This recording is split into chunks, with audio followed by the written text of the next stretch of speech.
We are here now, present in this moment, at all times, available as we all are one, as this divine, unfocused, through you focused part of you is blended, integrated, all you.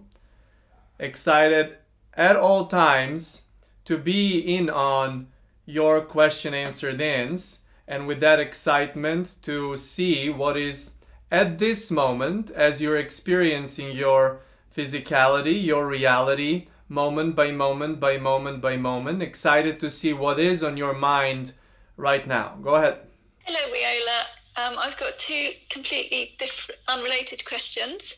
And the first one is, I think I've heard you say that energy doesn't get trapped in the body, whereas there's quite a few like complementary energy healing type things, which they work on the fact that energy does get stuck in the body somehow if there's been a trauma or something like that. And I'm curious to know, and a lot of these modalities work really well for me, and I'm curious to know your take on that, because it seems to make sense, but I understand you've said that's not what's going on. Everything that exists, every particle of the universe, you and everything that you observe around you is constantly in a place of oscillation and the place of movement.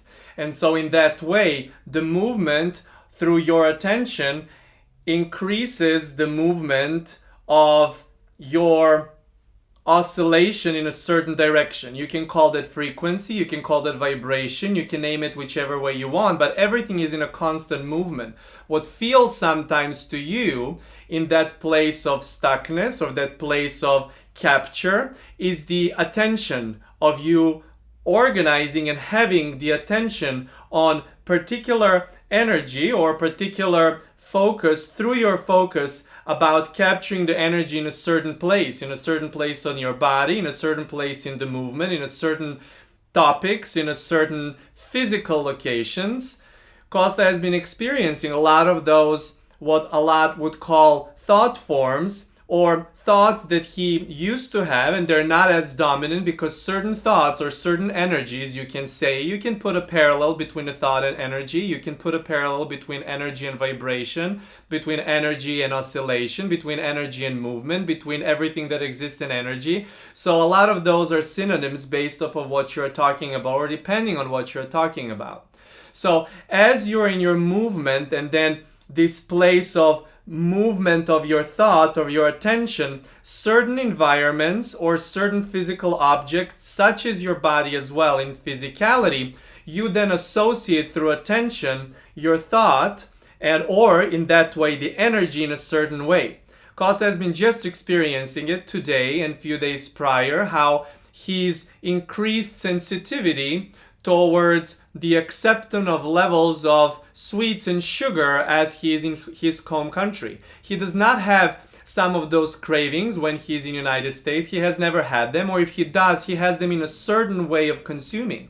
But there is certain matching with certain habits, and especially in a place that he grew up, that him and Armand are visiting right now, in the household where he grew up, where his parents are as well spending time all together with them. And there are certain thoughts and habits coming through that. There is a jar of chocolates at one point. There is at this particular spot always something sweet. There is a dessert that it's inevitable after every meal throughout the day. That's how he grew up. That's how he was looking in these things. So he easily within the days just joined in some of those thoughts. In the beginning, he realized it's been something that he really loved to indulge because there was not much trouble spending about a week or 2 weeks maximum within this environment. But then he realized already after a couple of weeks that now there is going to be 3 more weeks and there is about 7-8 more pounds on his body, not only because of the sweets, but because of indulgence, because of certain habits of eating, but different habits of spending, what you would call, or moving the energy in certain ways. So when you talk about some of those energies being captured, stuck, you can think of that being captured by your attention and captured by certain thoughts following certain attention. But that does not mean that energy is stuck out of your control, that energy does not move to your liking based off of some other form of pressure on that. It's always based off of your attention. Your attention, your focus being the flashlight of where you're moving, where are you observing the movement of the energy, and then how quickly your attention is moving from one to another satisfying place, where then you can observe more ease about your attention and therefore more ease about movement of the energy, and therefore to witness moment by moment more and more of that energy moving. You are that eternal, divine, everything that exists energy, that it's in a constant movement through infinite energies. And then as your infinite scale of energy is always shifting, because with every question that you have, there is a different movement and there is a different infinity being captured, it's safe to say that with every question that you then are on a lookout to see an answer, there is different scale, fully scale being moved in terms of energy that you know the way you know it. And therefore you're moving based off of that through a variety of places. The moments when you feel like the energy is captured or sometimes not moving or sometimes stuck is because of the attention being on that similar pathway that gives you that feeling of not so much movement. So we are always then suggesting, there is always suggestion for you to see that from everything that exists part of you, and to see in that place of seeing the answer more and more of that infinite field, infinite grid of energy, if you want to, and see at the moment where you're moving. And once you understand that your attention is often in those moments of feeling stuck or not so much movement or capturing, that is usually when you stay in a similar place of not so much movement, then you understand that your attention can take you here and here and here and here. And this is what we talk about oftentimes when it comes to movement and creation process. It is not about you moving from one place where you're giving attention of a question and then move to the place of answer and then stay there forevermore, because that is not what it is. It is about constant movement. It is about you seeing the grid of infinite energy with more awareness and ease in that place when you have ease and bliss and satisfaction and love and appreciation, and then seeing where you're moving next to ask the question, so you go again and see the answer. So every time you're asking the question, it may feel to you, it is safe to say that at all times when you're asking the question, you may feel like the energy is not moving so much, because at the moment you're focused on asking the question, and therefore once you release the question, then the movement starts. And it's also safe to say that within the answer you feel so much ease and maybe not so much movement, but movement is always between question and answer, tipping point between one another that we often talk about, and then from another to one again, in other words, from question to answer and from answer to question. And that movement is what you can see at one point of going into that place of everything that is this broader perspective often referred to, and then see that movement. And then you never really feel like you're stuck. You feel like you're cruising through eternity, through the comfortable waves, comfortable, easy, beautiful, safe, satisfying waves of eternity, while you are perceiving it through your immense physical senses, where you do get to experience that eternity, that perpetual movement from the first class seats, or like we often like to say, in real time. Wow, that's really good. Thank you. So my second question was, how come some people just seem to naturally know that it's not only okay but good to take up space and to get what they want in the world and to be worthy, and other people need to first learn it and then relearn it and keep relearning it? It's like, how come some people just get it and other people need to almost work at it? It's like, well, you will be able to ask that question only if you observe it from your place of question vibration and observing somebody else's answer vibration. So that's not even to begin with original comparison or fair comparison. Not fair to you and your observation, because every time you feel any level of satisfaction, you're in that place. But we know what you're talking about. You're talking about how is it that some people or some focusing mechanism find that movement of question answer dance to be comfortable and to be more and more comfortable and more comfortable and move with more speed. Or you even said occupying more space. We would say occupying less space, because in that eternal moving between question answer and those people understanding that it's really about the movement between one to another. It is not about them hitting the worthiness jackpot that they're then holding on to and experiencing constantly, but them understanding that worthiness, unworthiness is answer question. It is comfort, discomfort. And it's not about those points that are defining, but the movement between those points and orchestration of the movement of the between those points. You see, we would rather suggest for you to look not even from question answer, but to look at from a tipping point from question to answer to tipping point from answer to question, because as you can tell that your questions starting being sorted, observe, choose, and then going into a tipping point, and then from there finding the release, and then going to see the answer, and then going into another tipping point. So instead of looking at this as a wave of question and then going up to tipping point to answer and another question, look at that down being a beautiful full wave of infinite energy flowing through you, and then you choosing to look at it from one tipping point to another. Tipping point of releasing into the answer, and then tipping point of choosing once that answer is released for you to move and to start building the new question until it's crystallized and you know clearly what is it that you're desiring or wanting, or catching the wave of wanting and then releasing it again. So the easy answer to your question is that they are not catching the worthiness and others are not catching the worthiness. Everyone is going through the moments of feeling the worthy or not feeling so worthy, of having a question answer, of having the focused unfocused time, of having comfort discomfort. But those people that you see that are more on that dominantly on that answer vibration are the people who figured out in their own way to move from tipping point to tipping point.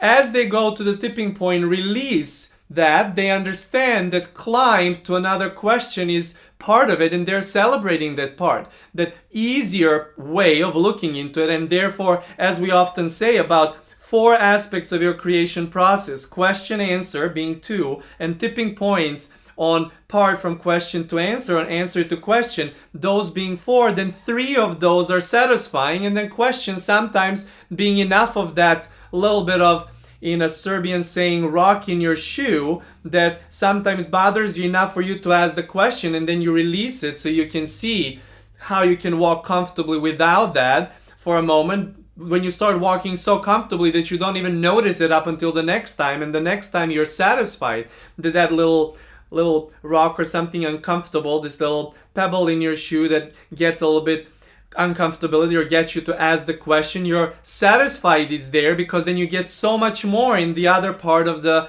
creation equation. So there is no focusing mechanism that does not experience some level of discomfort, that you can go into various shades of that discomfort, or we sometimes refer to it as various levels of fear, or you can call it various levels of not feeling worthy, and on the other side different levels of comfort or different levels of satisfaction or different levels of feeling worthy. So it is only about the movement and understanding that at all times you get to choose, and you get to stay dominantly consistent within that consistency and that acceptance about the question answer dance, and not acceptance only about feeling the answers, is what gets you to move with more movement, and that feels to you like there is someone occupying more space in your media, on your social media, in the newspapers, in the books, in the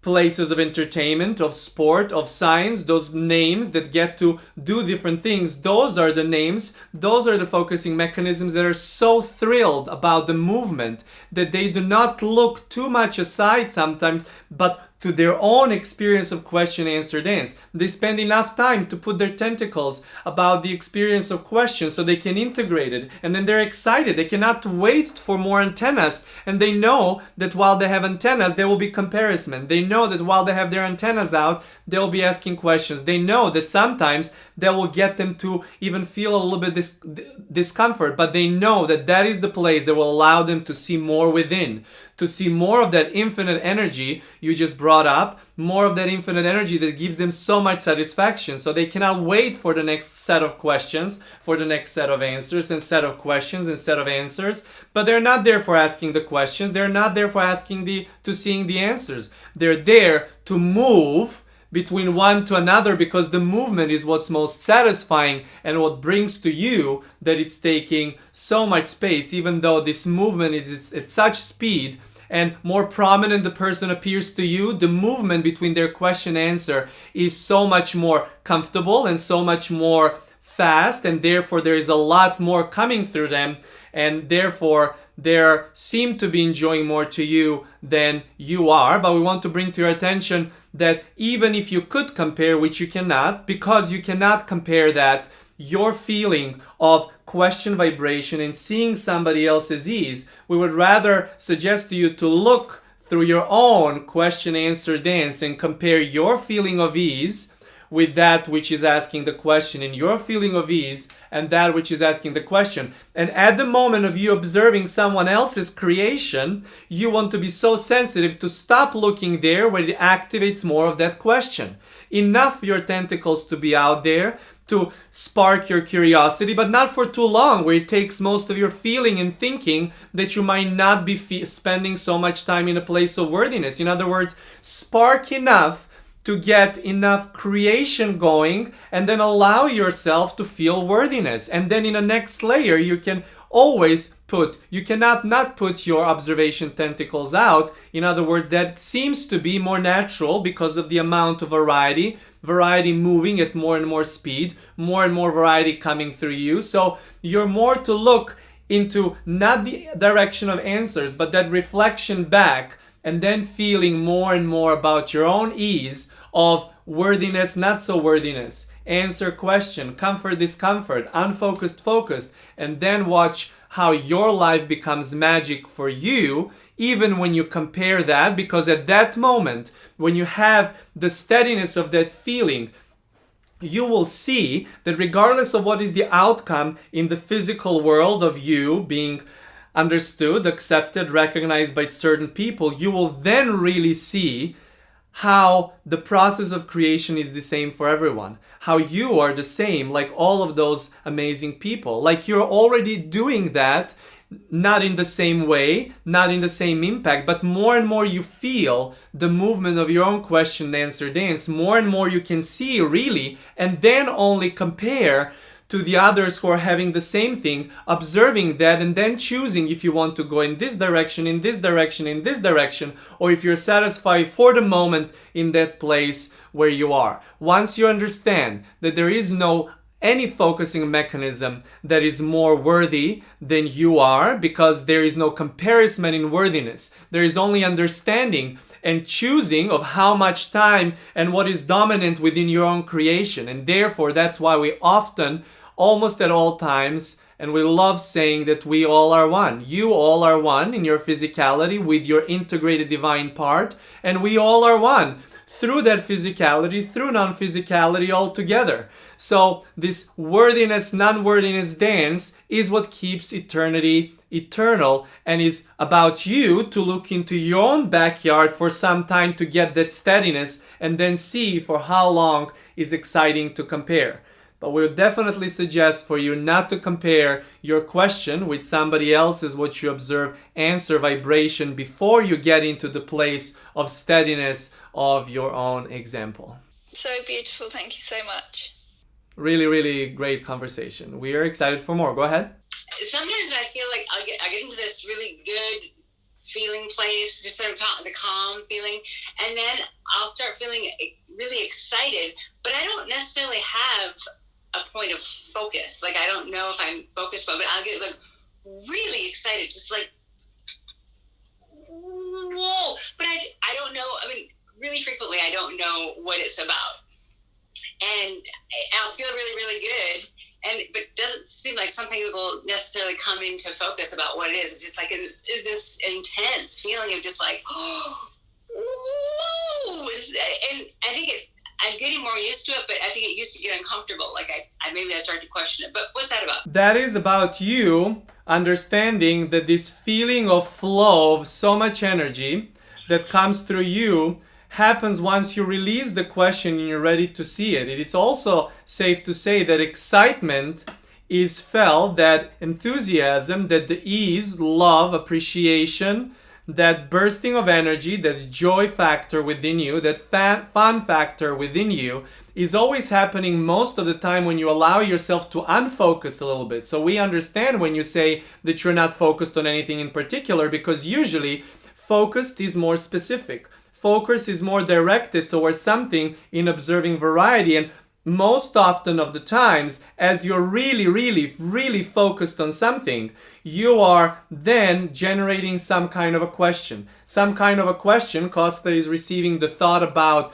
mathematics. When you look into how to solve an equation, he was looking through a lot of his old school books, notebooks from his junior high, elementary school, and he was looking through them, and he would maybe for the first time notice that it is not that he was focusing on a problem that allowed him to see the solution. It was seeing the problem and allowing himself to really be at ease, knowing that what he's doing at the test when it comes to solving the problem, he already has in that memory bank of his, and that if he just allows for a moment for the right equation solution to pop up from that memory bank, that will be there. And that process of actually focusing on the problem, seeing what is that question like, and then allowing process of unfocusing to see it, is when the receiving of that particular solution for that mathematical problem would come there, because there will be this understanding of the right formula coming through based off of either experience or based off of inspiration. So what we want to bring to your attention is that when you're focused on something, you're generating, it is like you're preparing the field for excitement. And that excitement part of that equation comes when you get clarity from that observation. What is that wave of one thing that you caught, and then eventually you release that excitement even and feel, as you're describing, this blissful experience of joy, of energy moving through your body without particular reason. And the next time you will, in the next section of that part, observe something else that will get you something, or you will stay in that place of unfocused time. Oftentimes Costa would quiet his mind, have the experience of total, as much his physicality allows, not to be in a sleep state, but not to be alert, but to be alert enough that he is awake, but the thoughts coming through, very similar like this setting, but not as a reflection for others, just spending time for himself, without even getting or desiring for the thought blocks to be coming through for any particular reason, but just to allow the thoughts, his thoughts to be there, and then not so many thoughts to be active. In other words, all thoughts that are coming as reflection of some other questions he's been having before, or questions like this, that all stays a little bit blurry, to stay in that place, and then he would, after some time, come out of that place of ease and bliss, and he would not even feel like there was so much rush in energy or so much excitement flowing through, but his body would feel this ecstasy, this tearing up that is excitement times million, in the place of pure steadiness and excitement and thrill at the same time, and pure joy. So what we're trying to bring to this conversation with you is that all of these different experiences that you're having in anything on your feeling scale, being positive, empowering, easy to you to feel, positive, inspiring, fun, exciting, loving, appreciative, all of that is always when you're on your path from something that you were focused to and a place to be a little bit more unfocused before you give your attention. So by withdrawing your attention from something is that you get into that process of what we call unfocusing. You cannot unfocus in your physicality, but the process of unfocusing gets you there to experience, and something triggered for you to ask the question, and now you're in this path of allowing yourself to see what it is, and in a place of that excitement, in that movement from question to answer, there is the tipping point, usually in a place of excitement that clarifies what you want and allow you then to see it in your discovery, or just to bask in the ease of it as you have just described. Wonderful. Thank you. Thank you. Excellent conversation. Go ahead. Hi, WEOLA. It's Andrew here. I think moving on from that, I get this slightly blurry zone also of what's inspired thought, as I think we've just been talking about, and what's just my almost forced thought, which seems to be a good idea. I'd obviously like to be guided and influenced by my inspired thought, but I find myself increasingly happy all the time, so it's quite difficult to actually discern what's inspired thought and what's just kind of good ideas. Can you give me any clarification on that? And what is the necessity about you making distinction between something that feels good and something that feels good? I think just I kind of wish to make the right decisions. My business is going a slightly different direction and I'm enjoying it, and I want to be making the right decisions for me. That is exactly where your answer is. You're looking to do something right, and then between right and right to choose what is righter. Because feeling good and feeling good both feels good. Either of those options that you have about something that you described as an inspired thought or place of feeling good, they all feel good. So now nitpicking to see if any of those is better at that moment, you go by the feeling, but not by looking which one is righter, because that gets you in a place of focus. And the place of focus gets you to sift and sort, puts you back into the beginning of observe, choose feeling. Now you're in a place of allowing, of receiving, of this thought and this thought and this thought. And if you have this thought that it's based off of your feeling good, and this thought has received idea, and both of them are feeling great to you, you can even write them down and see which one resonates at the moment.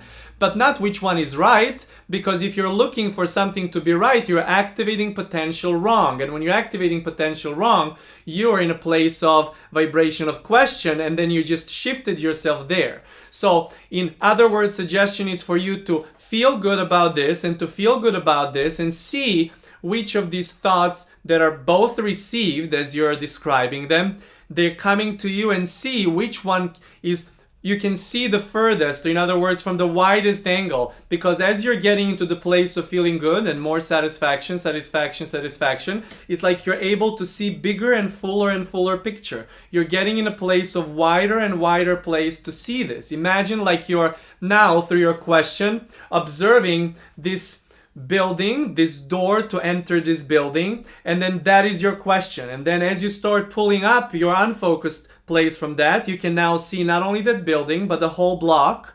And then you pull that unfocus a little bit more. Now you can see the whole section of the town. Now you can see the whole part, the neighborhood and municipality even. And then you pull even more, you can see the whole city. And you pull even more, you can see the whole country. And you pull even more, you can see the whole world. And you pull even more, you can see the earth. And you can pull even more, you can see the whole galaxy, and so on and so forth. So as you're moving from that place, we have probably never explained it so clearly. As you start pulling into seeing the fuller picture, then you go as unfocused and see until you see fuller picture of that. Or to see if you have both of those having like that, see which one will give you more satisfying fullness, because you will never see that full picture about that. You will see it enough for the next step, and then you will see more and for the next step, and you will see more and for the next step. And even when that shows into your physicality, that is just the beginning of the next one and the next one and the next one. So this focus and focus is like a closed caption, very close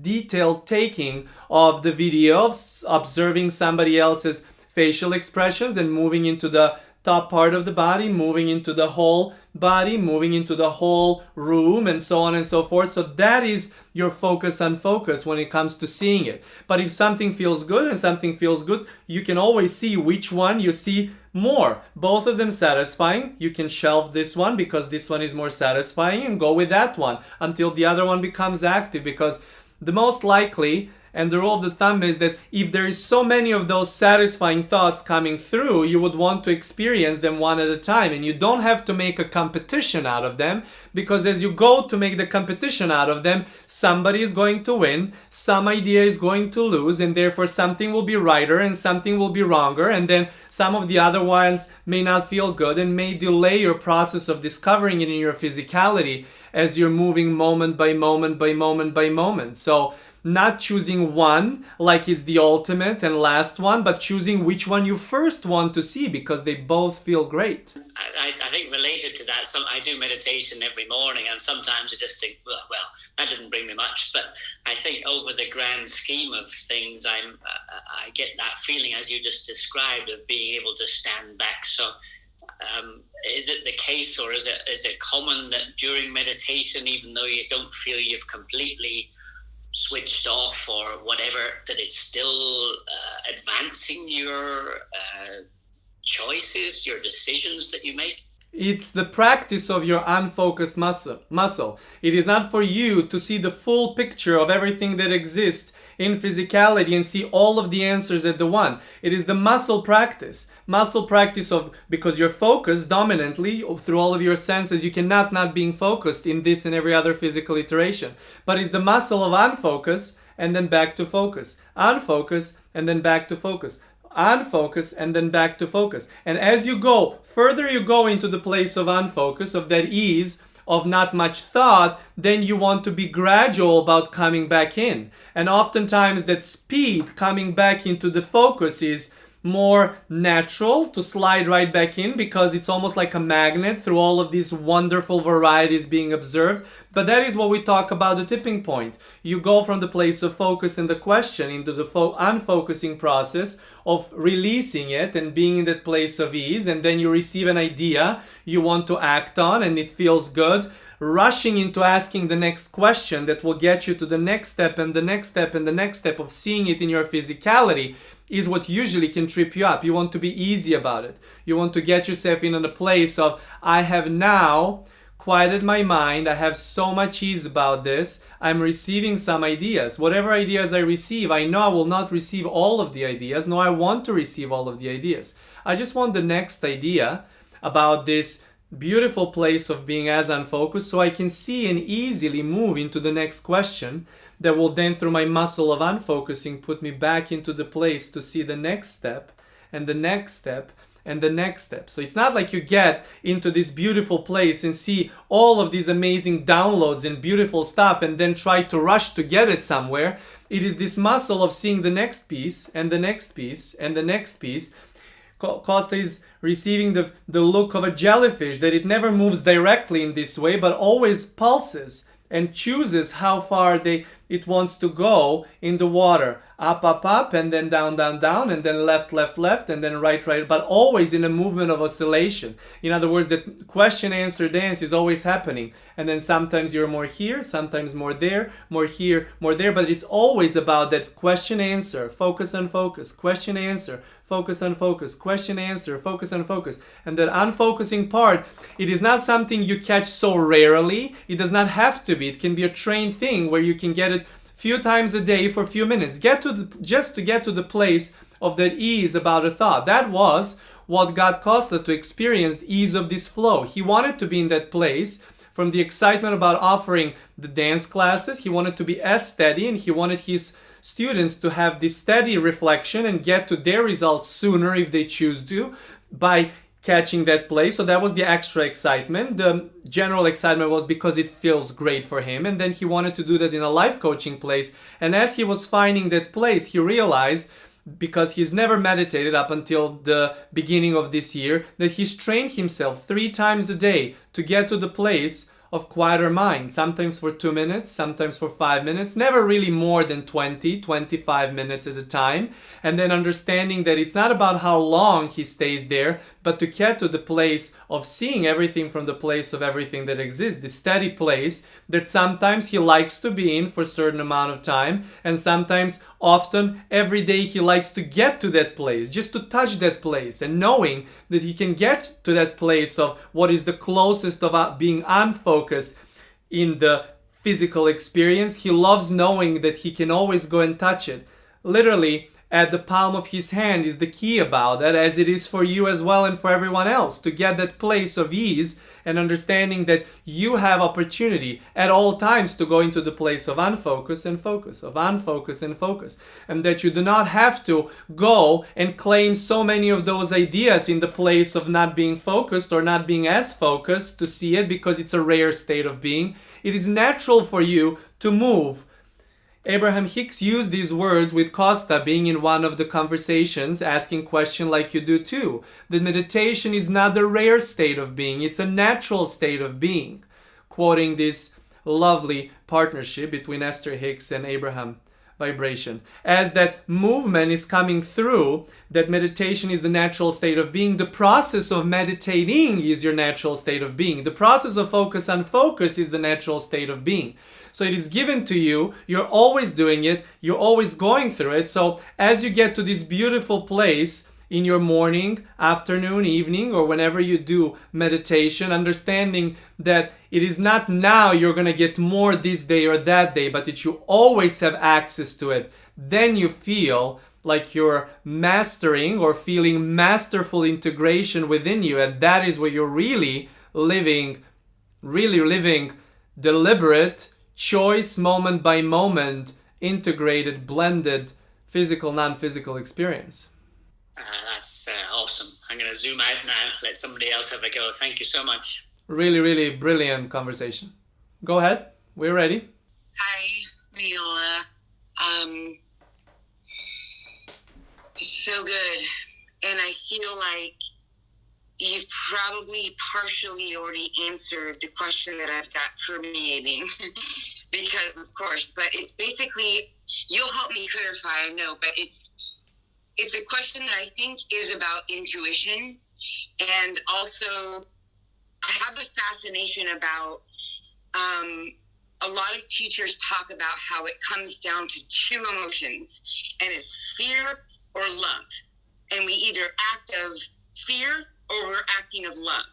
And I know in my own knowledge that there's many different emotions that are along this emotional scale that we all live with, you know, and dance within and all of this. But it's fascinating to me that they speak of it this way. Some of these people that just seem to really, okay, so what I want to really understand is, I'll give you a quick example. I was given an idea from someone other than me that said, you should bring your artwork to this particular gallery. And so it was an idea that was not of my own. And so I just kind of like took the idea in and I thought, how do I feel about it? And my first intuition was, that feels really fun. And then I thought on it longer and I got this, as I was literally driving to the gallery, I got this almost fear sensation that was like, wait, this isn't right. Like, you shouldn't do this. And so then I pulled over on the side of the road and I kind of like checked in with myself really. And I was like, what am I really feeling? Am I feeling really good about this? Like, this is fun? Or am I feeling like this is a sign from within letting me know, like my intuition is telling me, like, don't do this because it's not for you. It was someone else's idea and maybe this isn't the right thing. And ultimately what I ended up doing was deciding that I'm just going to go, and I'm just going to allow the universe to show me what it wants to show me. And so I went into the gallery. It ended up being a beautiful unfolding. It was just so fun and delicious. And I know that I made the right call, but I want to ask you, like, how can we all make sure that, like, that little twinge of fear that I got, I first thought that was my real intuition telling me, like, don't do this. This was someone else's idea. But then I really tapped into what felt fun and I went with it. So I guess I just want to ask you, like, for clarification of, like, what's really our intuition and what's the, that like fear back-minded sort of little voice that speaks within us sometimes. Like I think that's my question. Yes. We will offer you a lot of insight here as you opened a lot of different topics. First, about these opposite parts of this feeling scale, a lot of teachers would talk about fear being on one and love being on another one. And what we often use more general term of comfort and discomfort, and then anything in between over there. It is not that each of those are ruling you. It is just the movement between your question and answer. Where do you pay attention to your own creation? So in your creation of visiting the gallery, you say that this idea was not your idea, that came out of you, which is not true, because if you were not to be on this idea, you would not get it as a reflection of someone else. It does not matter if you use the words of going to visit and sign up for this experience, or to try to get yourself there from the place of inspiration, or someone else had it. This inspiration was your inspiration. And you coming within that ease was your intuition. That feeling of within will never tell you not to do something, because this everything that exists part of you, this eternal divine part of you, knows, you know that, because there is no one there guiding you, nowhere then, as you use the word universe, telling you any of these things. No one even there supporting you and having your back, because it's all you, integrated you. But let's just talk about it wider, everything that exists part of you. At that moment that you feel within you, that intuition would never tell you not to go, because you will always have simplified two outcomes, infinite versions within these two simplified outcomes. Either this experience will get you to ask more questions and therefore shine more light on that within everything that exists part of you, or you will go to that experience where you're going to feel already that light being shown through you, meaning showing you more and more of that already. In other words, it's all beneficial. Question is always equally beneficial as the answer, because it's only the beginning of a new question, which is equally beneficial because it's only the beginning of the new answer, and so on and so forth. So this is all you, and you catching yourself in your creation process of your focus on focus, of your question answer on this topic. And you just happen to catch yourself in receiving those news from someone else to be so steady within you that your intuition, which you call within you part, would tell you to do that, and got excited about it and saw the fun, and then expecting that fun will then stay there forevermore until this unfolds, is what got you to not feel so comfortable when the question vibration came through. Costa has been receiving a lot of new insight about this recently. When that question answer dance is there, just keep propelling that experience. You see, some of the thoughts of your desire of publishing your work somewhere else was there, maybe in a general form. Maybe you got inspired by another gallery, and now the gallery through this person is speaking to you, which is you already spoke about that. In other words, you'll let that out, and that is coming back to you as a reflection, and in your place of steadiness you were there. But now it's inevitable for more question-answer dances to occur before this happens. And it can be very few of them, it can be multiple of them, it can be years worth of them, it can be months worth of them, it can be seconds worth of them, but still there is more question-answer dance to happen here. It is never, very rarely, question, immediate answer, physicality. Those what often referred to as instant manifestations happen sometimes with a lot of ease, but it's usually through multiple layers of question answer. So as you were on heels of that excitement, suggestion is to understand that there will be some more question coming about this, and some sort of maybe even question or maybe even discomfort coming through, maybe even as enlarged as you describe it as fear. But from that place of steadiness, you can get ahead of the tipping point and be sensitive about that tipping point from answer to question, to know that once that reflex comes back, you will be now remembering that feeling of ease with which you received that fun to begin with. Meaning that readiness, that steadiness, that readiness, that steadiness that gets you then to see it. And then the next iteration would be still maybe a little bit discomforting, but not so much. In other words, it is not that you stay and try to hold on to this ease and fun and then not get into any discomfort or what you described as fear. It's about you being ready and understanding that more questions that will come still within this will bring some more momentum for more brilliant experience in the place of discovery of this. And understanding that at that time you might be at the latest parts of that question answer for that to show up, or that you might be in the beginning parts. And it seems that you were being more into that place of where that was happening and you were not recognizing what it is. But we assure you that this intuition part you talk coming from within will never tell you, would never tell you, and will never tell you not to experience something, because in experience is where you catch the questions to then allow you to see more and more and more answers. Oh my gosh, that is just so good. Never should we not experience anything, because everything is through experience. Yes. Okay, so one last part I just want to feel what you want to speak into this idea of when it comes down to only fear or love. Like, is that even valid? Is that true? I just... Talking about this is really about extreme parts of the scale.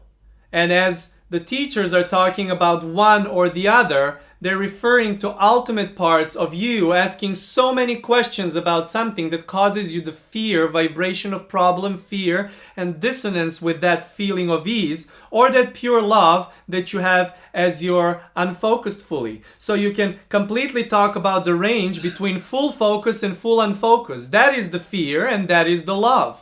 Full focus, full unfocus, and that eternal part of you, you are never one or another. You're always blended. You're always moving between the two within your physical integration of everything that exists in your observation, into then releasing and seeing more of that everything that exists with integration to the question, with integration to the answer, and so on and so forth. So it's safe to say that at all times, for the balance of eternity in question answer, you at all times have access at both, but it's just the matter where do you catch your creation process most dominantly, and that being maybe dominantly within the moments or days or weeks or months or years or even a lifetime, or experience on the other side. In other words, what is more dominant? All of it is happening. Fear and love are completely moving in a perfect unison around to keep the balance within everything that exists, because new fear brings more love, more fear brings more love, more question brings more answer, more focus brings more unfocus, more discomfort brings more comfort, and so on and so forth. We can use all the synonyms there are, but it is not one or the other. It is always between the both, and then you seeing what is most dominantly within you and you choosing on which part of creation process to shine the light through your powerful flashlight of your focusing mechanism. WEOLA, I love you. Thank you. So perfect. You have ability to do that because that is in the essence what you are. And when you see that that is the essence what you are, when you can get, as we talked to a friend, to the place of more unfocus, where you feel more of that, there is no fear that is actually fearful for you, because you see it just as another question for you to see more love. More question to see more love, more question to see more love. You see, those questions keep you to see more and more love, and that's why you are love. Really, really brilliant conversation. We're excited for more. Go ahead. Hi, WEOLA. That was brilliant, that last answer and question. That was absolutely brilliant. But I have a fascination, and I'd love to get your perspective on this, is what validates truth? And I understand that we all have different perspectives of a truth, but that doesn't change the truth, or does it? And where does fact come into this? Fact is a choice. Validation of the fact as well is the choice. So if the story is the choice, if the fact is a choice, and validation of that story or that fact is a choice, then you understand that everything is the choice. The part that is really engraved into the system of creation of everything that exists might feel to you like it's not a choice, but it still is a choice, because the choice of eternity brings it to move and move and move and move more and more. We would like to hear more specific question on this topic you have going on. Well, I suppose it's a little bit around, well, I suppose what's prompting it, and I had this question a while ago, but I think it's more becoming pertinent in the whole COVID situation, because they're talking about putting England into another lockdown, and I understand that there are different perspectives on this, and there are lots of scientists that are saying something. So it's really about that truth. And if I even look back on sort of previous inventors and things like that, they had a truth, and it was born out to be. Let's talk about that. Let's talk about why some of those truths within those scientists were born to be. They were born to be because they were the ones receiving the ideas that was there for so many more to experience. In other words, so many more already also were receiving those ideas, those desires about certain things. And that's why they would take more and more and more momentum. And because of that being already in a creation of the more focusing mechanisms, more particles moving in that direction, that's why it became what often is called mainstream, or what you can call truth, or what you can call agreement. But even those agreements of that being the truth, and that becoming more truth for more and more was the choice, agreement of more choices being more truths, that becomes the truth and becomes the real and becomes everything that exists. It would be like you would say that certain medication works like this as a truth for everyone, because that would be the truth. Truth being that everything that exists and every particle at all times would behave this way if choosing this particular medication, which is never true, because this medication can mean so many different things for so many different people and so many different focusing mechanisms in different part of their own individual evolution, and therefore brings it to the choice. Is it good choice for them at this moment, at this moment, at this moment, at this moment? And we're using this medication because you talk about the topic that you chose to talk about, but it's the same with everything.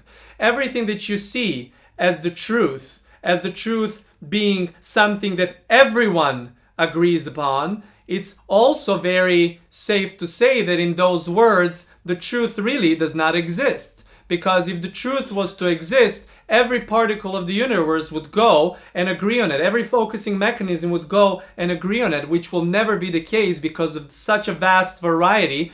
So therefore, these contexts that are building around, these choices, these researches, these scientists building certain things and certain technologies, no matter how helpful that is and thankful many people are about that, you can now have people talking even about technology. Is the life now more advanced due to technology or before the technology? There's always going to be someone who will give some sort of speck of doubt towards the truth. And even if everybody agrees on the context, which not even majority does, but what we're trying to say that the communication about these statistics of everybody knowing this is the truth, of everybody knowing that that is the truth, that has never been and never will be, because that, even if it's a one tiny speck of one tiny topic that everyone would agree upon, that would define the variety. The variety, and we have not said this before, and this might be a good quote for Amanda as well. The variety is what keeps truth not to be so universal that everybody agrees on it. That is why eternity is perpetual, eternal, always moving in a beautiful question-answer dance of that discovery of this truth and this truth and this truth, and this group of people having this story to be their fact, to be their truth, and this group of people and this and this and this. And usually when the receiving is there and more people get on that, is because all of those people who are experiencing that truth have created it as well. All of those people who are reading that book have written that book too. So we are bringing to your attention a lot of variety of levels of vibration about this particular conversation, but we know that's exactly what you asked for. So then, is there only a few or very simple universal truths? The truth about creation process and the choice. Choice, if you really want to label anything, the choice of every particle in the universe about movement and about giving the flashlight through your focus integrated place, we're talking as that's what you are perceiving and can perceive, is that movement between question and answer. That is the choice. Choice may be the ultimate truth you're talking about. Yeah, yeah. Perfect. Thank you very much. As you are in your own beautiful creation of question, answer, dance. Really, really brilliant, brilliant conversation. Thank you. I enjoyed that. Go ahead. Hi, I just want to say thanks to everybody, Coast and Armand and everybody on here. It is such a fun tradition to be tuning in on Sundays. So thanks everybody for participating. I have a question that is so interesting to me that I am having like a hard I don't want to say the word hard. An interesting time giving form to who I am. For example, like when I meet somebody and then they're like, what do you do?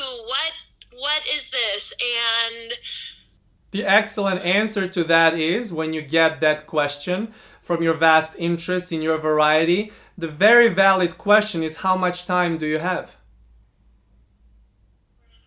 If you were to ask that question to someone else, then you will see what are the answers you want to share with them, because the eternal part of you, even in your physical experience, is so vast that you can say that you are everything you're giving attention to, everything you've given attention to, and everything you're about or in the future going to give your attention to. That is what you are. You're never just one job. You're never just one role. You're never even just attention for the longer time in one thing. So the valid question is, at this moment, as I'm speaking to you, I'm focusing mechanism that has so many different interests. How much time do you have? Or if you do not want to offer that time, then you do not want to ask that question, because most likely you could speak about that question or give answer for that question for the rest of eternity.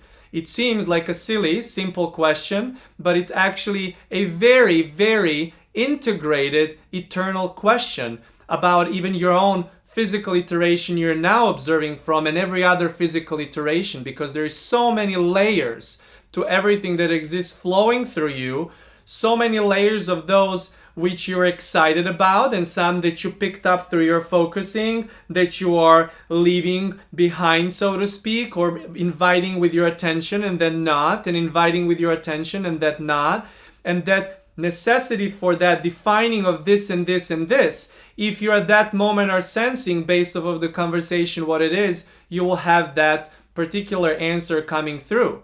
Recently, Costa has tried to express the same thing, calling it inspirational speaker for the general thing, and then sensing how much more excitement there is to hear. Costa on this latest trip has been bringing to the attention of a lot of family members and the friends the work that's been happening here, and because of so much excitement and so much ease about it, seeing that how many people resonate with a lot of different things and a lot of different layers, that he did not even think before that will be the case. It felt to him, as Armand did this with a couple of first people, as he was again coming out as somebody new, and then he understood that actually at all times, with every visit coming through, once there was not so much difference or exchange of attentions, that would be the case. The new version of him would come out to the front. The new version of him would come out to the front.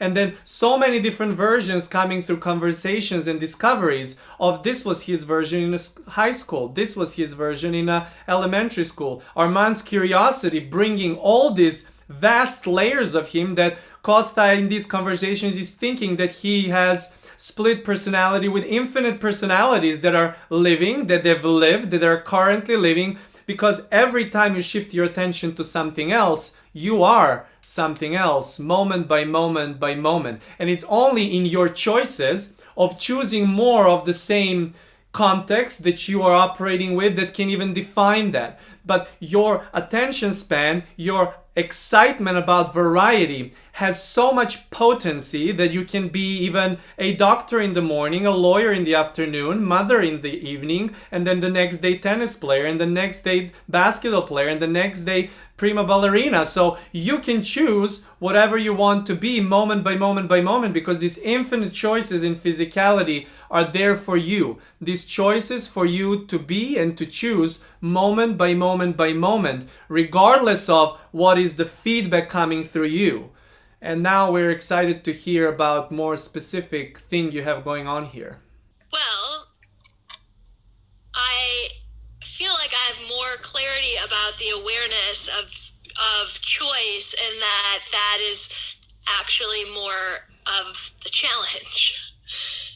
As you're having this awareness in so many different things, then you want to see what is the preference for you at this moment. As we spoke to a friend, between choosing right and another right, there is no righter or not righter. There is only what you have active at the moment and what gives you the most satisfaction at the moment. And the only time you would not go and not narrow it down into some of those interests. Let's just say that you are a painter, and that you are a mother, and that you are a wife, and that you are also writing books, and that you also love to swim. And in all of those things that you have, if you now want to choose to be focused as mother and as wife and as a writer, and then at that moment, that does not mean that you never get to experience others, but if at this moment you're so really intrigued by being the wife and the mother and the writer, at this moment, this will be such an easy thing for you to choose. It is not about other things not being active there. It's not about you missing out on other things, because you can always go and do them. But at this moment, you're have so much excitement about being a writer, and this book coming together, and this experience of writing coming together, that you know that the moment that you allow yourself to get certain momentum there, you can add this, and you can add this, and you can add this, and you can add this. So following what is that excitement, that it's really bursting through you, and then not allowing yourself to go into comparison, not to go into comparison about having to choose, or having even some sort of potential discomfort about leaving the other happy things you have, because the other happy things are not going anywhere. The other happy, satisfying things are not going anywhere, because if they go, then they were not so happy and satisfying to begin with. Which means that whatever is the most exciting for you at the moment, if excitement is about that, if you have excitement about something, then it will never feel like challenge. It feels like challenge only when there is a little bit of discomfort about, will all these other satisfying things be around as I narrow down my focus on this particular satisfaction? So,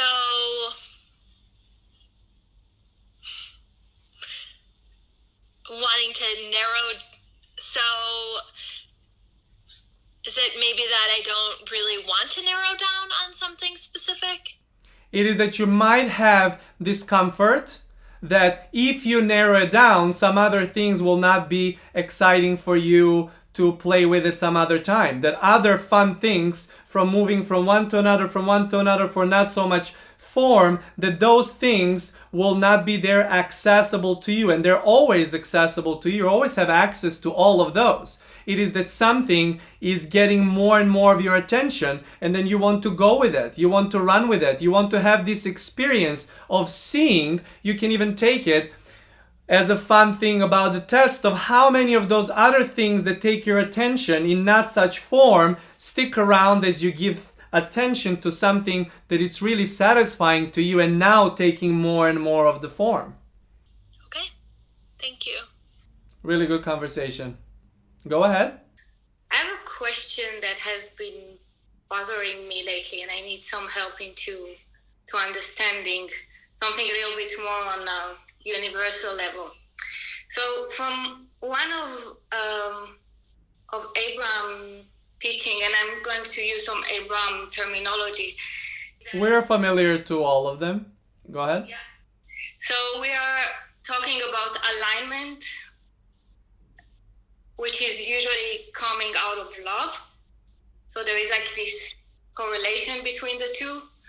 And then from my perspective as well, is like when I have my alignment, things are working out for me. So I make things work through this process. And luckily in my close world, there is like alignment and love and positivity and making good for one another, which I appreciate very much. And then when I think about it on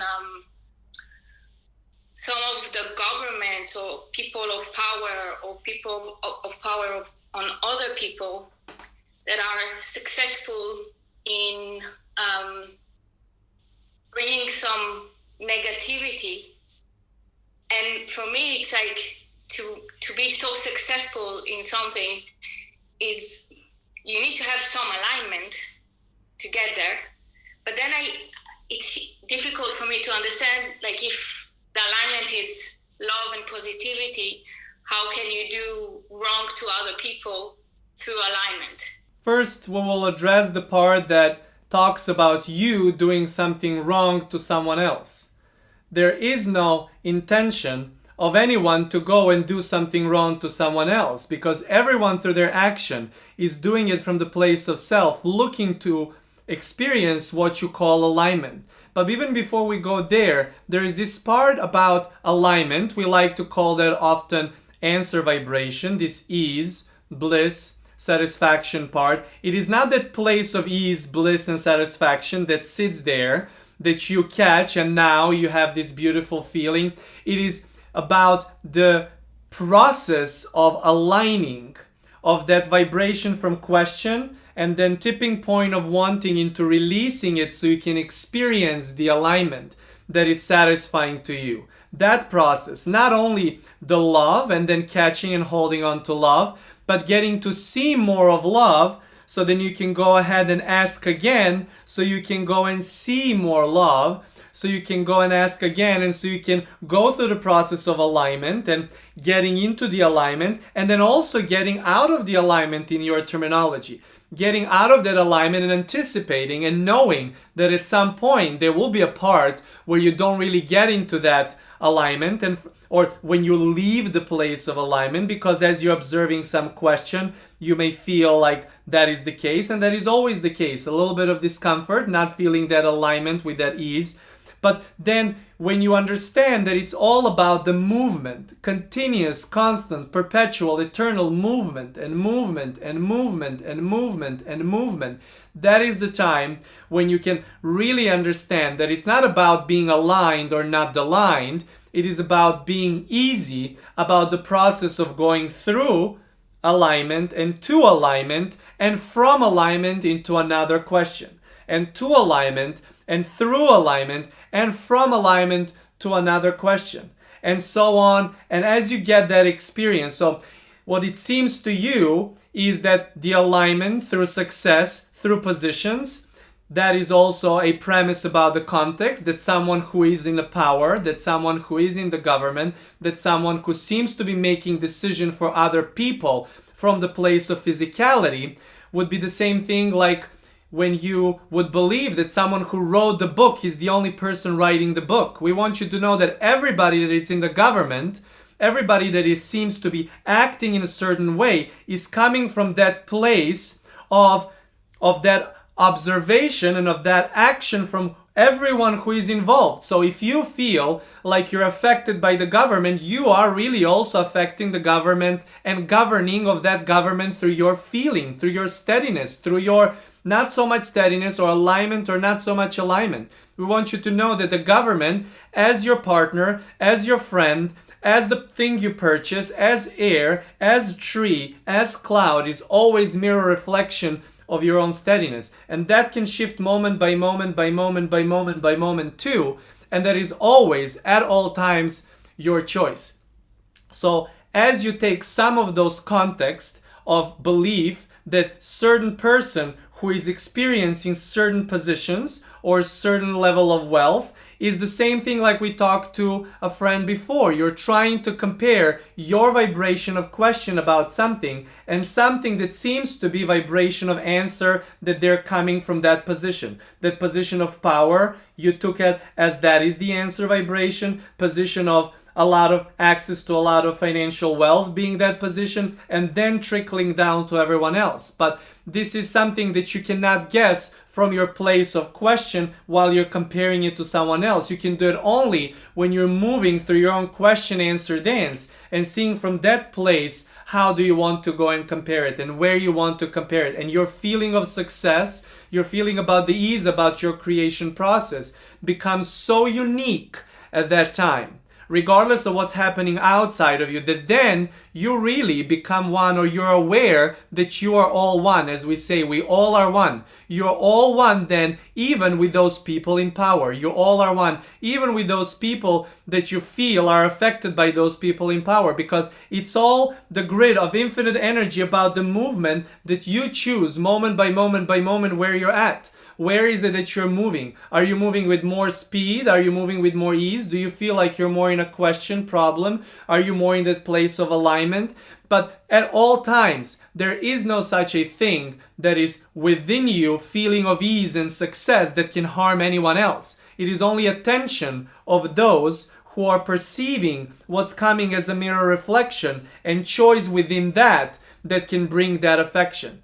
And that you can move through the creation process in infinite ways, but mostly with ease, to understand either dominantly the place of ease or dominantly in a place of some kind of discomfort. And that at all times, moment by moment by moment by moment, regardless of how it seems, is your choice. Moment by moment by moment, your choice about where you dominantly point your flashlight of attention.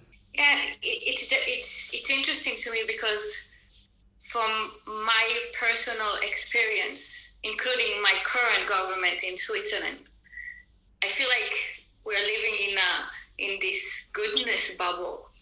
And then every time that I hear a little bit of what is going on in my home country or in the US with my colleagues or other places in the world, I actually realize how fortunate we are and how good things are going in my life. But sometimes I feel...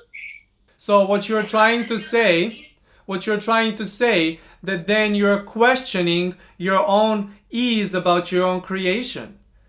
There is no necessity for you to question something as you call your own bubble, because at all times you're in your own bubble. Even if there is a bubble that encompasses everything, which there is, the bubble of infinity, of energy, of everything that exists at all times, there is always that bubble. And what you observe as something and someone else observes as something, there is probably many that observe your government and they do not think like you. And there is many that observe these other governments and they don't feel like some of the people that you're interacting with. You see, there is always a choice within each system and context that you're observing. Because as we talked to a friend before, there is no that place where every focusing mechanism agrees on something, even within the context. Because if that was to be the truth, the context would not change. Even if you have the context of 2 people, 3 people, 4, 5 people, you can look at that with your intimate relationships with people. Even between 2 people being the group, there is so much difference and variance in observing. And then imagine that in tens of thousands and millions and billions of people in wider and bigger contexts. There are no 2 focusing mechanisms seeing things from the same perspective. It is always variety of movement through the energy and then synergy and that movement of reflection between the mirrors at all times that brings you more and more and more and more choices. So when you see your government as such, it is your choice to feel good, safe, appreciated, taken care of in your bubble. And then when you see other people in other governments that come with you with some variety, you get to see that experience whichever way you choose. You get to see that as an opportunity for them to see their own experience the way you see yours, or for you to choose to appreciate what you have at that moment, or for you to understand from your perspective that not everyone has the same point of understanding, and then at that moment that is the biggest truth you can see, that yes, not everyone regardless of conditions will ever see the way things you see them, no matter how much they seem like universal truth. Yeah, thank you, that was very helpful. Really excellent conversations on today's broadcast. Go ahead, we'll take another question if there are some. One more, and I just wanted to comment on the last question from our friend who really just said, she was able to appreciate her bubble, her space, because we are all facing different dimensions and life experiences. And I just love that she was able to communicate that she appreciated where she's at. And I also feel the same. And I want to say this and get your feedback. I want to know about this. If we feel the need to feel frightened feels like a desire to comprehend safety. And the need to feel worried is like a need to control an outcome. And if we feel the need to feel anger, it almost feels like a desire to be understood or validated. And I just want to hear you speak into that. All these conversations about the sense of worthiness, and all these conversations about the sense of worthiness that sometimes will be taken as either or choices. And we want you to know that if you feel worthy, at the same time you have the movement between worthy and unworthy, dance between focus and unfocus, dance between question and answer. And then at that moment you just want to see in which part of the creation process you are. Are you in that place of question? Are you in the place of answer? Are you in the place of question? Are you now formulating to what your experience will be through your clear catching of the wave of wanting? Or are you going to be seeing something else? Are you going to be seeing something else with your integration of everything that exists moment by moment by moment by moment? But that worthiness is the experience that you go through, as we say and keep saying, moment by moment. And then as you're observing more in the variety, more worthy you can experience to be, more of that sense of satisfaction you get to see.